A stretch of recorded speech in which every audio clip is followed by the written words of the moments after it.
Whoa! More devious licks. Actually, I actually don't want to start with that. I want to start with this one, and then kind of like move along. But I will be reacting to devious licks later, just because the video's been doing so well. Also, subscribe if you haven't. Just gotta put that out there. You can skip a little bit ahead in the video if you don't want to see this, but actually, no, I'm not gonna do it. You know what? Before I tell you, I'm just gonna show you. Talk to me. Bro, is that a hippopotamus? Whoa! I did not see Let me that explain coming. every I way didn't that see lion that has coming. up. The average male murder horse can tip the scales at 3,500 to 5,000 pounds. But the biggest ones can come in at 9,000 horse. pounds. Or 4,082 kilograms for the non-Americans watching this. Hippos have a bite force of close to 2,000 pounds. Strong enough to divide that's a crocodile in black half. hippopotamus. That is not an exaggeration, it's actually happened. And hippos are one of the most homicidal things to ever have a heartbeat. And for something that most people... Why isn't my mic working? What is this? Wait. What the heck? What's going on?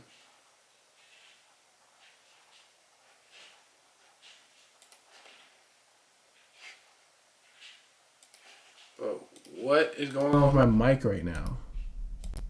Bro, what? Okay. My mic was freaking out, man. Not to mention, every year they turn at least 500 people into a tiny section in a newspaper. Put it all together and you get a freight truck. Whoa, look at that thing. Look at how it's running. Into an orphan even faster. Only times you'll ever see a lion run away with a hippo is if the lion is starving and desperate, or if the hippo is injured, sick, or a light breeze away from becoming just a bite. Sick? Oh, you don't Other eat than something that, a that's lion sick. wanting smoke with a literal tank with teeth is just a Hannah Baker mission. Whoa, that dude said he doesn't care. This is your cue to hide in the comments. This Menace to the jungle. Hood and got her jaw snatched instead. And if you're a lion and you hunt other animals, and getting crippled by a hippo means you can go ahead and start house hunting for graves, because if you can't hunt, it's really up for you. Moral of this video: hippos are like STDs. Nobody should be f***ing with them. You find a leopard seal from Antarctica on the beach that in actually South reminded me of a really Australia. messed up fact. You know the leopard seal, right? The op of happy Kinda. feet. The biggest threat to a penguin's way of life. Ask them Talk what to they want me. to eat, they'll say Popeyes. Yes, they eat penguins, but we already knew that. But you want to know what else they eat? You'll never guess it. Humans. I'll give you time to comment, but you won't get it. I don't Apparently, know. Leopard seals have been known to hunt and eat platypus. Yeah, the ones in Australia have been recorded catching and murking live-action Perrys. That is a crossover I am just not ready to deal with right now. Honestly, it's bad enough that this is probably the first time a lot of people are hearing that this thing's found in Australia. Some of these steroid seals end up wandering all the way up to Tasmania and Heron Island, which is an island in the southern part of the Great Barrier Reef. Which is how the leopard seal can end up in the same area code as this duck rabbit. Also, they can grow to 12 feet long, weigh 1,300 pounds, and one ended a person. Is that what a platypus is? A duck rabbit? Leopard seals are a menace that nobody has the balls to really acknowledge. Hello? Whoa, what are you? That's really what they sound like. This is a muntjac, but for obvious reasons, most people know it as the barking deer. This barking Bambi is found in Asia in countries like India, Devil, Sri Lanka, is that you? Vietnam, and the forests of Indonesian islands. Muntjacs will scream when they're scared or to tell other deer where they are in case they lose them in a dense forest. Like if you lost your mom at a store and just screamed like a banshee until she found you. They'll also stomp on the ground while barking in order to look more intimidating, which, probably would work if they weren't like 2 feet tall. But like are they really that small? Person, they overcompensate, and this deer will cut you. Muntjacs have fangs sharp enough to shank anybody who underestimates just what a deer with short person complex can do. They've even been known to run fades with dogs and send them to the vet. Also, like surprisingly most deer, the muntjac isn't a herbivore. They'll eat grasses, herbs, and berries, but they'll also hunt and eat small animals and bird eggs. Also, fun fact, actually really, I don't know how this is possible fact, muntjac has less chromosomes than a fruit fly, with males having 7 and females having only 6. Friendly reminder, we have 46. So, we have a 2-foot-tall vampire of a deer that barks like Clifford, has less chromosomes than a fly, and the same attitude as any. I learned about chromosomes, but I don't. This is nature's drug. I don't understand how that would penis for a tongue, and I'm make not a even difference. kidding. And it's all because of the Penis way for tongue. Ooh. Flamingos filter out algae and shrimp from the water, and they do it upside down. engaged. They use their tongue to squeeze out the water and trap the food. But we found out while they do that, a bunch of erectile tissue in its mouth fills with blood and stiffens just like, well, And apparently being bricked up in the mouth helps the flamingo keep its head stable as it sticks But what to the about beak of the the water girl and eats upside down. flamingos? All that erectile tissue sits at the bottom of its mouth and runs down both sides of its tongue. So whenever a flamingo eats, on command the blood rushes to the tissue and anchors the bird's head. It also makes the tongue harder than a man watching an Olympic long jump compilation on YouTube. You've all gotten those recommended. Bro. You've all clicked on. No. Wait, listen to me before. I I know you forgot to know the these, dude. No. Look. I'm not weird, okay? I see this, and I'm like, bro, I'm not the only one who's seeing this, right? So look, I click on the video, but I click on the video just to go see the comments. Where I'm telling you, that's the fact. I see it. I click on the video and I look at the comments, and I'm like, okay, everyone's seeing it, and I check out the channel, and the channel is full of videos like this. I'm like, bruh, okay. And then my time with that channel is over, I promise. But then it gets recommended to me again. And then, Moral of this video: flamingos are really f***ing weird. But what about the Also, girl those flamingos? aren't its knees. It's bending its ankles. There used to be a nearly 20-foot bulletproof serial killer whose victims included humans and hippos. Bulletproof? Gustav was a What Nile about crocodile nuke? from Burundi, and scientists 'Cause I have a estimate that nuke it was in my over back 18 pocket. feet long and weighed well over Literally. 2,000 pounds. And with a bite force of 3,700 weird. pounds, I'm getting sorry. attacked by him was like getting assaulted by a sledgehammer with teeth. Because Gustav was too big to hunt the usual victims like zebra and antelope, he instead put wildebeest and yes, even hippos on t-shirts. He also likely resorted to cannibalism if he was ever low on groceries. And he didn't stop there, because this overgrown Bundy gecko allegedly had a body count of about 300 people. And apparently Gustav would tear his victim to pieces and not even eat the mutilated corpse. Bro was real life stat padding. And wouldn't you know, the bastard was Real life stat padding, bro. I blanked out for a little bit, but that's all I bullet heard. scars on his body. But the scariest thing about him is how he would have gone about taking your life.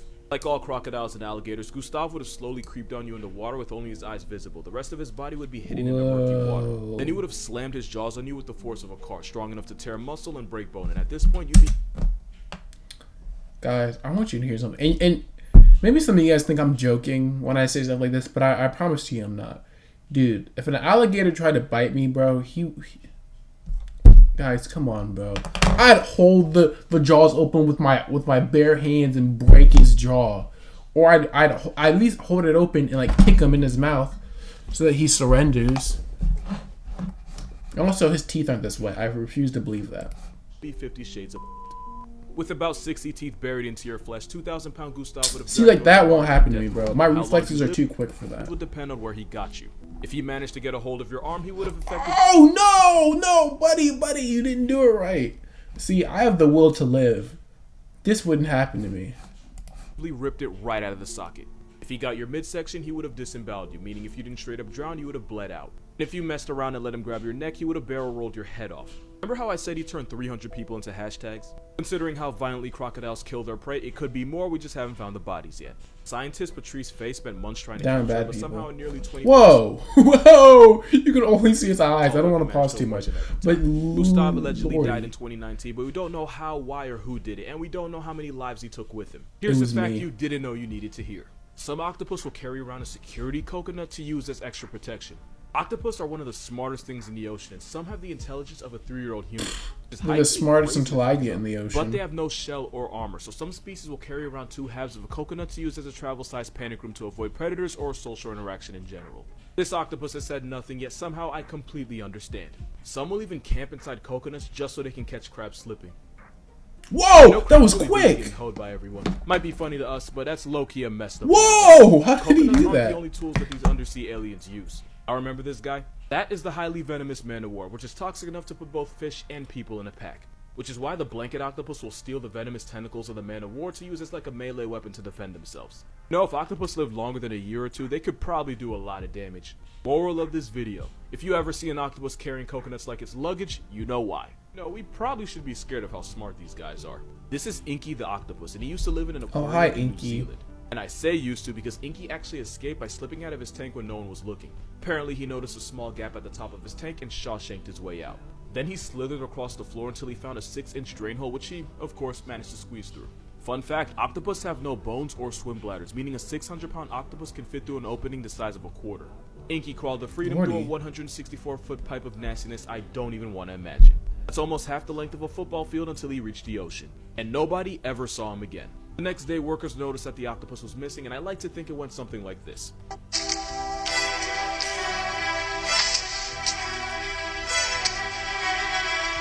Only reason they even found out what happened was because Inky left a trail leading to the drain pipe, but when they searched it, he was gone. Bro watched that one scene from Finding Nemo and decided he had enough of the gimmicks. Now, I'm not saying we should be afraid of them, but you can't tell me this ain't some ET shit. I can personally guarantee you're not ready for how big this animal actually is. Okay. Oh, I've seen this before. I've seen this TikTok before. That is a big. That is an Aldabra giant tortoise. The Aldabra part is because they're only found on islands on the Aldabra Atoll in Seychelles on the east coast of Africa. There's a difference. Giant part is because they're built like a freight train with legs. The biggest ones weigh well over. But I thought the 500 hippo. pounds, Bro, I want to see that hippo versus this breathing tank tortoise, bro. Grasses, leaves, and woody plant stems. Fighting. They've also been known to feed on the corpses of other dead tortoises because, of course, they do. Is there a video of that? Started learning how to catch and eat birds like the lesser search it up on my other If thing. you can literally fly but get game overed by a boulder with cankles, you kind of deserve it. This overgrown shell jockey is such a powerhouse that they basically have the same job as elephants. Because while looking for food, Aldabra tortoises will often knock over small trees and shrubs, creating pathways for small animals the same way elephants do. Also, they basically never die. The oldest one was a tortoise named Atueta who allegedly lived to 255 years old. Most people believe he was born in 1750, but nobody knows for sure. Wait, this 130-year-old tortoise saves baby hippo's life. Some of the worst events That's not what I want to see. Nothing, because if minding your business was a person, this would be his profile picture. A lot of y'all want to know how I know so much about animals and why I care so much. So in honor of us hitting 10 million, here's 10 reasons why I Whoa, big dub. For one, zoo books. Big dub, 10 million. What is he hitting on YouTube? Like a mil? Yeah, I actually knew this exact number, except the 7. I thought it was like a 26. Yeah, I had them all. No, seriously, call me Ash. I really did catch them all. And fun fact, that one is the... Go follow him on TikTok. I've already seen this before, so honestly, I don't want to see it again. But he talks about how he like got into zoo stuff, and he's a pretty cool guy, so I support that. As always, in the description, I do have his @ so you can just literally click that or search up Casual Geographic. Go subscribe. He makes some cool videos, and they're fun to react to.